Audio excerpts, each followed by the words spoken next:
Hi there, this is Jim York with Carl Zeiss Products, and I want to talk to you today about how to automate some processes inside of Calypso. And you can see here that we've got a program already written, so there's some characteristics here, and it's a very simple program. There's just a few features here on the feature list, and an alignment and clearance plane have already been set up. And I get a lot of questions from our user base that says, um, we need to do some unusual things with Calypso. We want to have custom inputs for our operators, or we want to use a barcode scanner, or we want to, for instance, create a file in a custom format that Calypso doesn't normally output. So I think that's a great example for us to talk about today is how do we create a file that Calypso doesn't normally output as a data source. So just so that we can get on even footing, let's go over to resources and take a look at the results to file. And the results to file allows you to export all sorts of really cool file types from Calypso for various tasks. And some of them you require special options for, like QDOS. But everyone can create table files, and that's used for software like QC Calc and other good stats software like that. And of course, everyone knows about PDF. You'd have to live under a rock to know what a PDF is. So we all know those ones. You can also, of course, use the PyWeb export in Calypso if you've got the PyWeb software. And down here is some formats for exporting curve data automatically. And of course, my favorite one here, which I left for the last, is the measuring points that allows you to export your scan data into files. And those are all really useful file types. But sometimes you'll have to create a file for a data export that maybe is going to go to a customer. They want their data sent to you in a format that is very specific. And a great example of that is I have a number of customers that work with companies that require them to send a comma separated file or a text file with the data in a very specific order. And what I've done is I've used a special addition to Calypso called PCM. And you may have heard the term PCM before, but never knew what it really meant. And you may even have PCM on your Calypso machine, but didn't know what it's for. And I get asked that a lot. What's PCM and what it's for? And I want to show you about PCM today.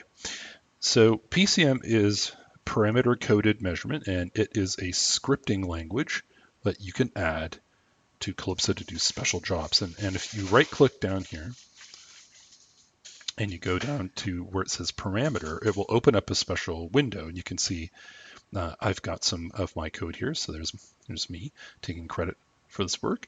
And these are comment here. You can see the slash. So these are comments. So you can document what you're doing on the inside of your code window, which is a very important thing to do to keep yourself organized. So I highly recommend, if you're learning how to use PCM, that don't hesitate to use these sorts of items to remind yourself of what you've done at a later time.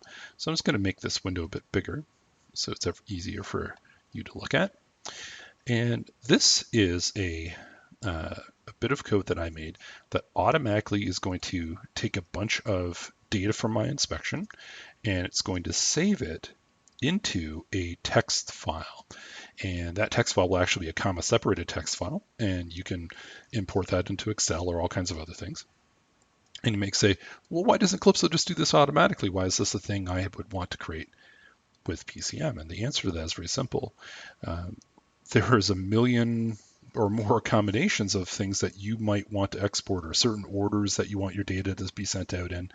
And being able to customize it is the essence of what PCM is all about. So let's just take a look and see what I've done. I'm going to go through this code simply. And if you are interested in learning more about PCM, you can contact us and come to one of our PCM training classes. So what I like to do as a PCM programmer and teacher is I like to really organize how I build things. So here I've got a path on my Windows where I want my data to go. So I'm just using the temp directory today. You could even supply a network folder here if you have the network address that you feel is appropriate. You can put that right in there. This is just a directory name that you can use. And down here, I've made a very simple name for my program, base name today. And this takes the plan ID, which is actually the name of your program. So if your inspection is called ABC123, that in effect is the plan ID of your Calypso inspection, and that's the value that this will return. And this is a special command called get record header, and this is actually a command from PCM. But you can even find this command inside of your formula window inside of Calypso, whether you have PCM or not. Although it's a little bit weird to use the get record header inside of a formula. There's lots of other functions in Calypso that work well with formulas, and you can learn about those in some of our other training programs like the Calypso Advanced class. Now, what I've done is I've added an underscore between them, and then I've added another record header, which is this is actually the incremental part number. I know it's kind of weird to think that this is the incremental part number, but that's what that value means. And I could put anything there. I could put the date and the time or whatever I wanted, but I wanted to keep our label very simple today. And something that would automatically increment every time I ran my program, so I didn't have overlapping or repeating names. So this way I keep my data organized too, which is nice. So down here I have my file extension, and I've set this to .txt. And the reason that I've done this, because in my position, I actually will give this code to customers if they say, oh, I need to do a thing like that too, Jim. So I will give this to them, and they may say, well, I need mine to be called .pcm, for instance, and they can just change the file extension there to whatever it is that suits them. And it's just a variable that we can change. So here I've just used txt so that we can open our results with Notepad.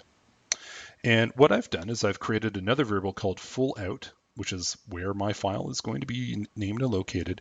And I've added the path, the name, and the extension together.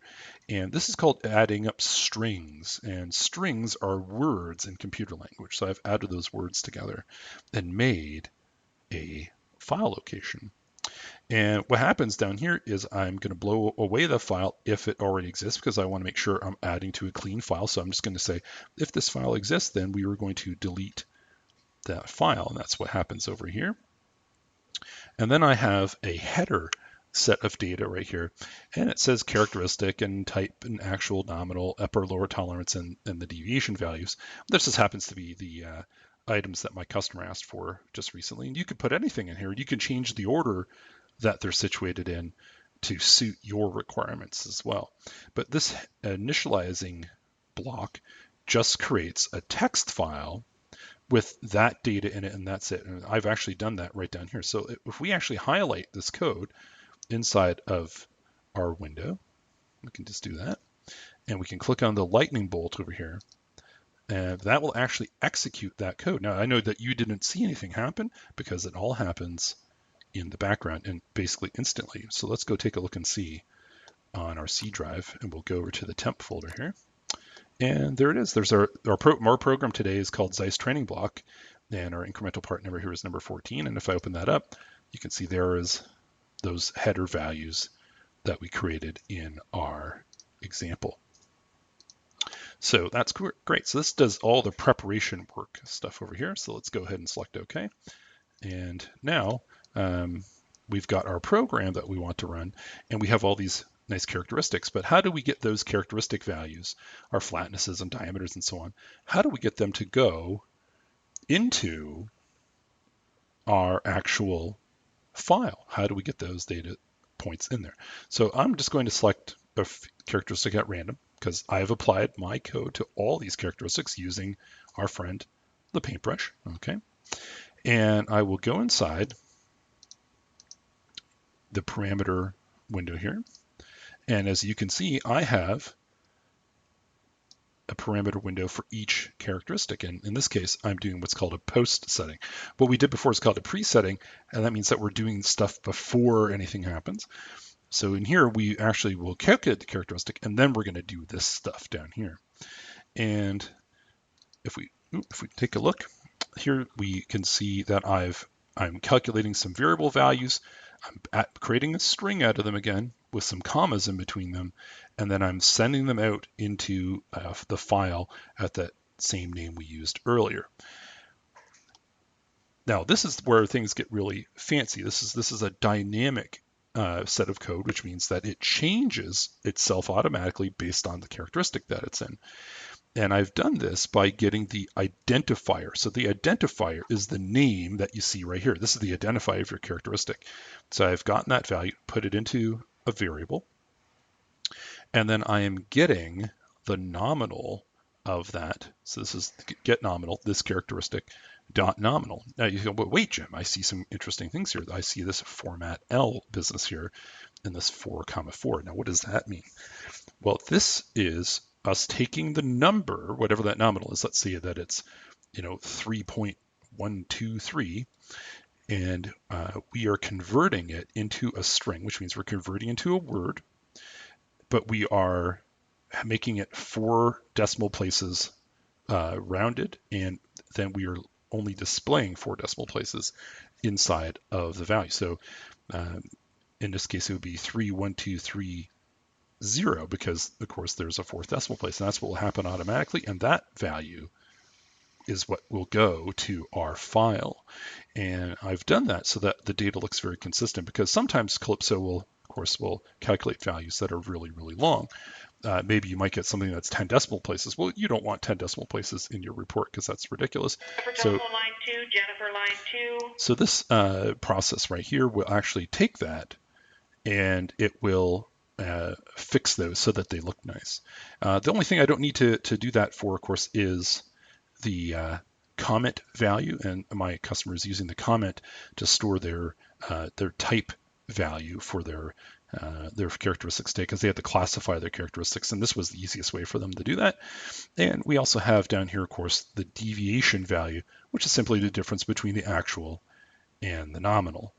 And then what we do is, of course, we add all these values, which are now words, because we converted our numbers into words. So that means we can add them together into what's called a string, and that's going to input out. But I have a mistake in my code, and it's very, very hard to tell. And this is one of the things when you're learning how to code in PCM, that finding little mistakes is very difficult. And I bet no one here can see it because you're watching this on YouTube. That might be really hard to see. But right here, I have an extra single quote, and I'm just going to delete it and get rid of it. And it wouldn't have made anything bad happen to my commands, but it would have had an extra character inside of my output file. It would have looked weird. And part of being good at making code is having really squinty eyes that you can spot all kinds of little errors like that and make everything run perfectly. And then down here, of course, we have our full out and our send out value, which sends our data to that file. Now, when I hit OK, this will save the changes I've made in this window. But here's the thing, I've only fixed the code for this guy.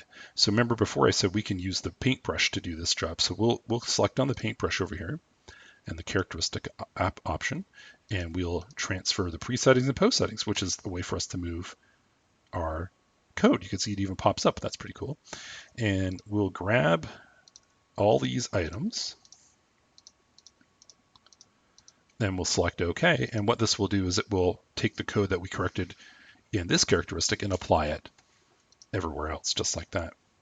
So let's go ahead, let's run our program now and see what happens with our file. So let's go ahead and run that program. And I'm not even going to clear my existing results. I'm just going to use the data I've already got. So let's go ahead and select OK. Ta-da! And it creates our file. So if we go back to our Windows Explorer, there is our file. We'll open that up and look, lo and behold, there is our data or names of our characteristics and the actuals and nominals and so on that are there, all formatted exactly as required. And now that file, of course, could be used. You can email it to your customer or archive it into your databases, whatever you need to do with it. And this is what PCM is all about. PCM allows you to customize how you do things in Calypso. It allows you to create tools that don't exist in Calypso that are special to what you need to do on a day-to-day basis. Then if you would like to take training in PCM, you can come in and take my PCM training class, and you can contact us. You can even leave a note on our YouTube channel that you're interested and leave some contact information with us and things, and we can help you take this sort of training for yourself. Thank you for watching our video today. It's been my pleasure to show you all about one of my favorite things, parametric encoding.